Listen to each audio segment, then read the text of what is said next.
श्री स्वामी समर्थ। स्वागत आहे तुमचं माझ्या यूट्यूब चॅनलमध्ये। आजचा दिवस तुम्हाला खूप छान सुख समाधानाचा जाओ ही स्वामींच्या चरणी प्रार्थना करते आणि आज या नवीन व्हिडिओला सुरुवात करते।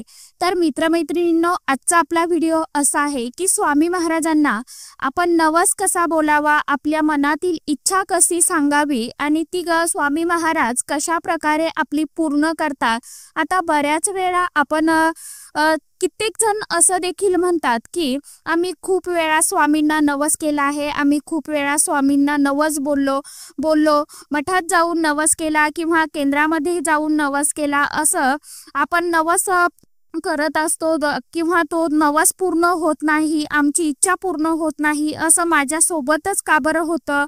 त्या व्यक्तीने तर नवस केला किंवा इच्छा बोलली तर स्वामींनी त्यांची इच्छा पूर्ण केली, इच्छा पूर्ण झाली, याची इच्छा पूर्ण झाली, मग माझीच इच्छा का पूर्ण होत नसेल।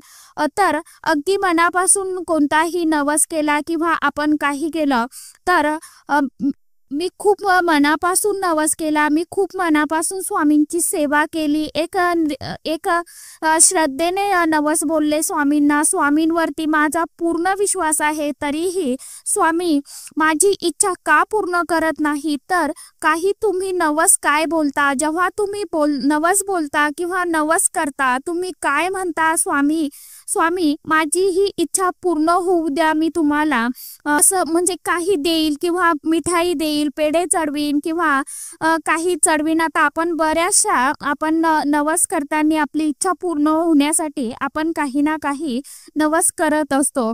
तर किंवा आपण आता एखाद्या वेळेस आपली इच्छा पूर्ण होऊ द्या, मी मठामध्ये एवढे पेढे चढवीन, दानपेटीमध्ये हे टाकीन किंवा मंदिरासाठी हे दान देईल, असं आपण खूप वेळा बोलत असतो। स्वामी माझी ही इच्छा पूर्ण करा, मी अक्कलकोटला येईल, म्हणजे असे बरेचसे प्रकार आहेत। मी फक्त तुम्हाला एक उदाहरण म्हणून सांगत आहे, तुम्ही कुठलाही अशा प्रकारे नवस बोलता, पण तुम्ही बघा हे जे तुम्ही नवस बोलताय या गोष्टीची स्वामींना खरंच आवड आहे का, या गोष्टींची स्वामींना खरंच गरज आहे का। बघा, जेव्हा स्वामी होते तेव्हाही त्यांच्या अवतीभोवती लोक त्यांना कितीही पदार्थ, फळ, नैवेद्य आणायचे, कपडे आणायचे, परंतु स्वामींच्या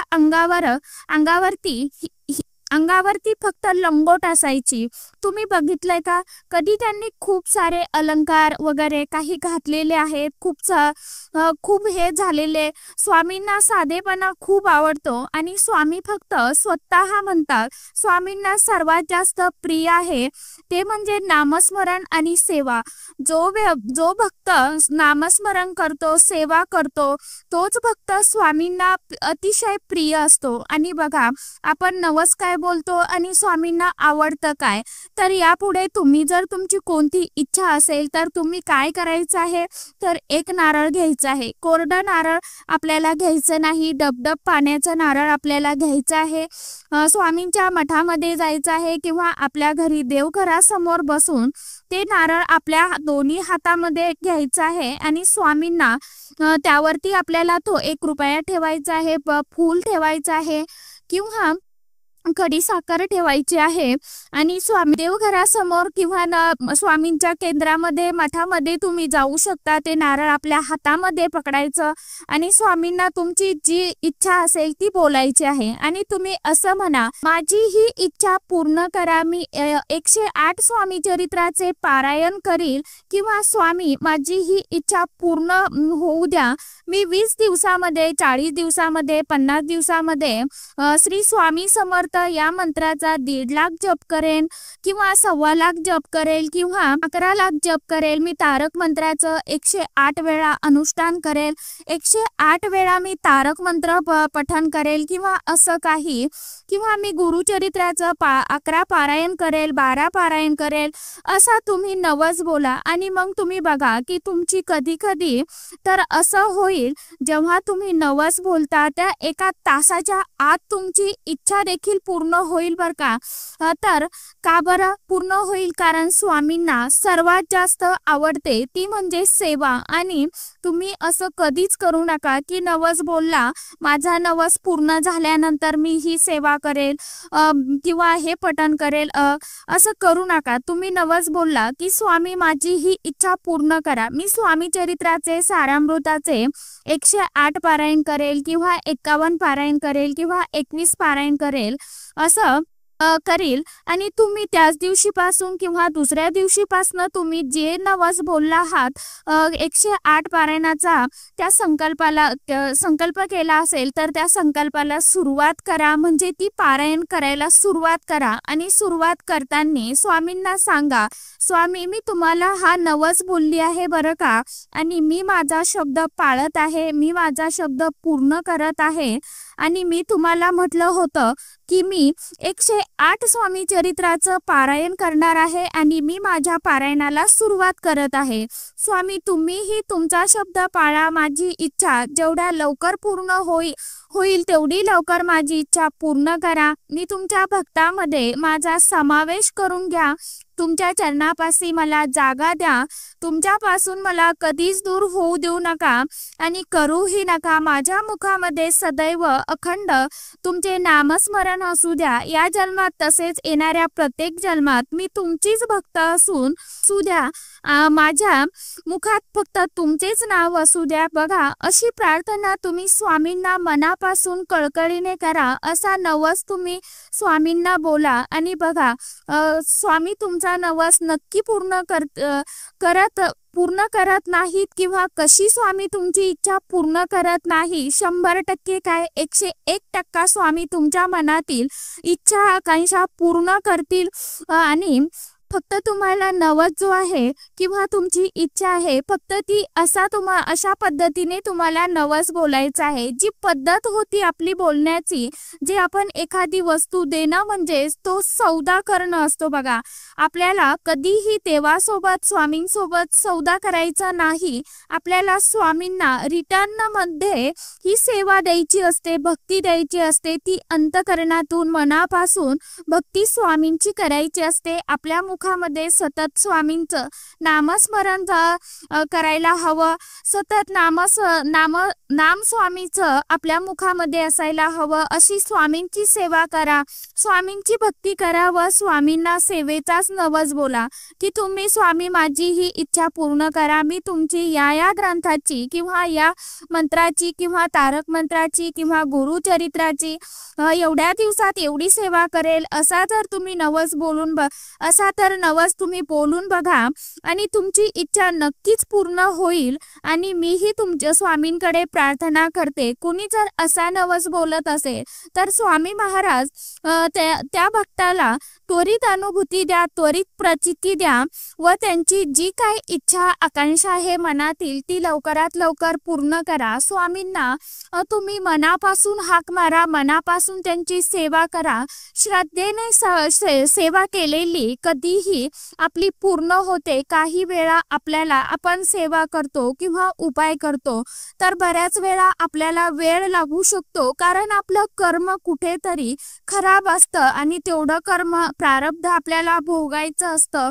म्हणून काही वेळा आपल्याला त्या अनुभवाचा सेवेचा आपल्याला लवकर रिझल्ट मिळत नाही किंवा आपल्या मनातील जी कोणती इच्छा असेल ती इच्छा पूर्ण होत नाही, थोडा वेळ लागतो, कारण देवांनाही आपल्याकडनं सेवा करून घ्यायची असते।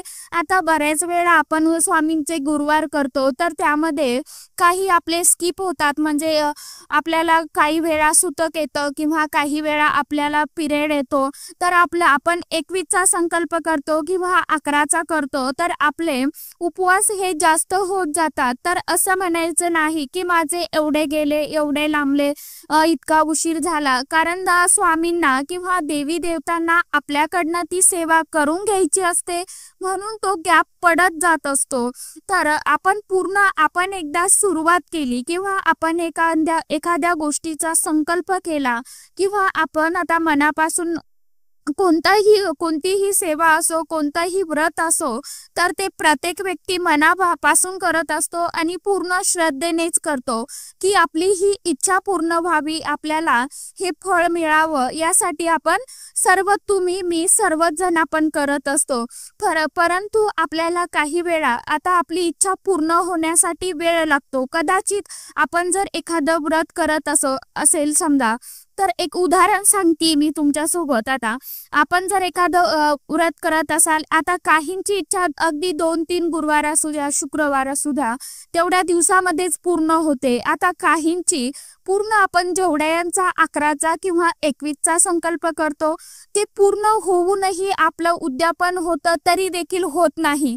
त्याच्यानंतर आपली 1 महिन्यान म्हणा, 2 महिन्यान म्हणा किंवा वर्षानं आपली समजा जी काय इच्छा असेल ती पूर्ण होते। तर आपलं काही प्रारब्ध असतं तर ते भोगायचं बाकी असतं, आपलं कर्म जे असतं तर ते बाकी असतं। म्हणून आपल्याला ते देव, आपण म्हटल्याही जातं की एक वेळ देव माफ करतो परंतु कर्म माफ करत नाही। तसं आपल्याला ते फेडल्याशिवाय आपलं जे काही पाप आपल्या हातून घडलं असेल तर ते भोगून झाल्याशिवाय आपल्याला कोणत्याही गोष्टींची, कोणत्याही उपायांचा फायदा होत नाही, सेवेचं फळ प्राप्त होत नाही।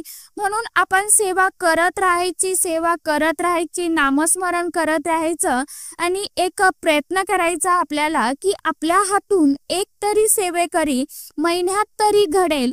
त्याने नाही काही करू देत, निदान त्याने आपल्या सांगण्यावरून निदान केंद्रात जाऊन दर्शन घेतलं, स्वामी सेवा करायला लागला, त्याच्याकडनं 3 अध्याय वाचणं होत नसेल, 1 अध्याय वाचू शकत असेल किंवा सतत त्याच्या मुखामध्ये जर स्वामींचं नामस्मरण असेल तरी देखील त्यालाही त्या सेवेचं पुण्यफळ मिळतं आणि त्याच्यापेक्षा आपल्यालाही कितीतरी अधिक पटीने ते स्वामी सेवेचं फळ प्राप्त होत असतं।